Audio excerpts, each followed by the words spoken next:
boxing fans, to another great show with Sean on boxing. So, of course, the usual suspects, once again, typical, are getting up in their feelings because of Ring Magazine's pound for pound list. No matter how many times you describe to these people how these lists are made and that it's a group of people and combined points that dictate where people are on the pound for pound list, and it's not one individual determining the fighters they like the most being on a list, right? You know, this still goes over their heads because they're so narrative driven. They don't care about fairness because otherwise we see what their pound for pound list look like. Ridiculous, unjustifiable. I asked one question yesterday about Knockout Boxing's video saying, okay, you tell me how Tank Davis can literally be ranked in the top 3 on any pound for pound list based on what he's accomplished in the sport of boxing. Nobody can answer that question. I would even debate Knockout Boxing that question because I know what he's going to say. He's going to use the eye test. We've heard it the same fucking way consistently. Many channels try to push their narratives by talking about the eye test. The only reason they push the eye test is because they can't justify a fighter being on a list based on his actual accomplishments, based on his resume, based on what he's actually done in the sport of boxing. Whereas everybody I rank above Tank Davis, I rank there not based on me loving them or liking them based on this color of their skin or what country they come from, but based on the accomplishments they've actually done in the ring, right? So it's easy for me to make a pound for pound list, and anyone that uses my criteria cannot disagree. They may have a certain fighter above another one in the top 5 or 6, but they're going to have the same fighters ranked in the top 5 or 6 regardless. But today I heard Fannin, and of course Fannin's in his feelings because he says if you don't have Tank Davis in your top 10, you deserve a slap in the head. Yeah, okay, Fannin. Like, anyone that watched my video the other day, I have Tank Davis still in my top 10. I also think Shakur Stevenson should be in my top 10. I also think Ken Shiro should be in my top 10. I definitely don't think David Benavidez deserves to be in the top 10. There's even an argument for putting Zurdo in the top 10. The whole point is there's really more than 10 fighters that you can put in the top 10. And if you're being fair, you understand that. So you wouldn't really get that upset with Tank Davis sliding out, except that fact David Benavidez is sliding in, who hasn't done anything comparable to Tank Davis and doesn't deserve to be above him on the pound for pound list.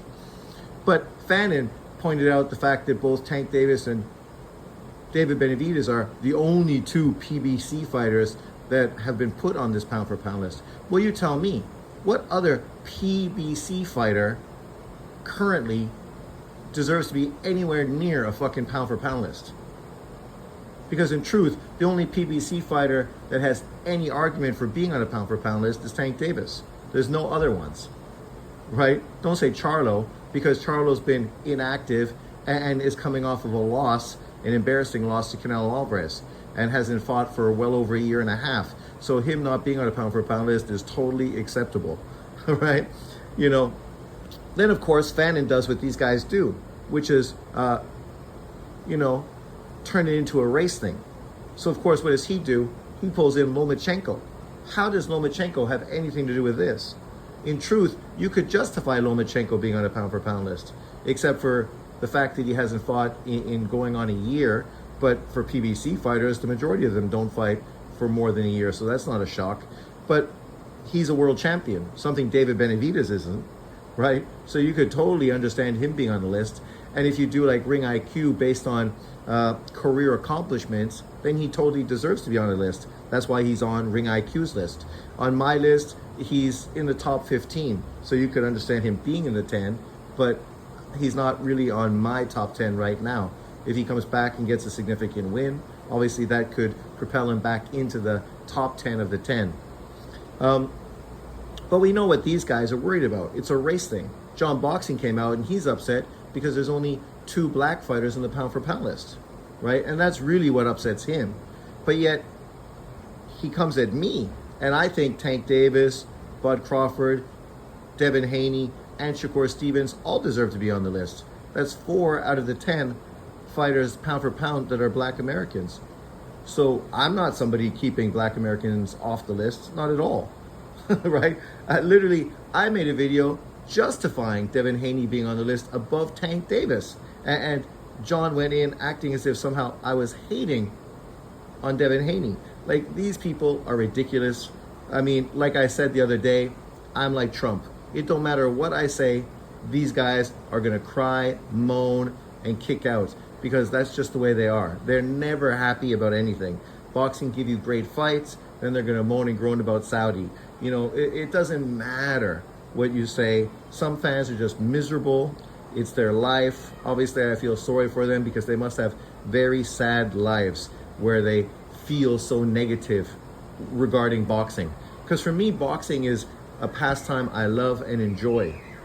The only thing that makes me feel disappointed are the fans and the fact that they are so narrative driven and they can't just enjoy the sport of boxing, right? Literally.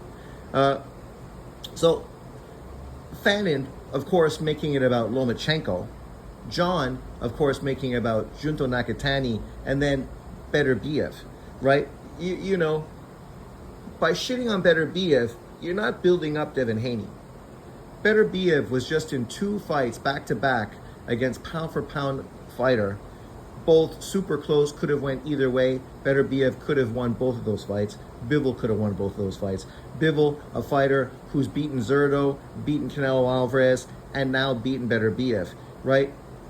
You could criticize and hate on Junto Nakatani, but he's a 3-weight world champion. He's accomplished more than Tank Davis has. Tank Davis is never unified. Tank Davis is only a 2-weight world champion. Junto is a 3-weight world champion. And he's 4 years younger than Tank Davis, right? And John will say, well, everybody wants Tank Davis to unify, but Junto Nakatani hasn't unified. No, but we do anticipate that he will be unifying this year against one of the other 3 Japanese champions in the weight division. And if he doesn't, people will be critical of that, because that's what we want him to do. Unify against fighters in the division, and then, of course, go up and then take on Inoue, a pound-for-pound fighter. These are the expectations we have for him. The same expectations we have for Tank Davis to do the same thing.